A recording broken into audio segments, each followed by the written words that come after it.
Hip hop স্টাইলের মেয়েটা, যে মেয়েটার ওড়না এতক্ষণ ছিল গলায়, এতক্ষণ কই ছিল, ওই মেয়েটা দেখবেন ওড়নাটা টেনে মাথায় দিয়ে এরকম মুনাজাত ধরতেছে, আল্লাহ আল্লাহ, একটা সক্কা, আল্লাহ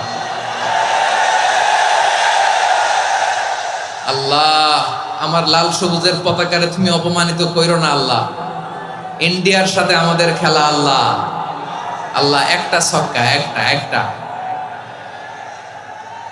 পুরো পুরো খেলা জুড়ে এই মেয়ের ওড়না ছিল গলায়, কিন্তু যখন এক বলে 6 রান দরকার, ওড়না চলে আসছে কোথায়, মাথায়। আবার মুনাজাত আছে না নাই?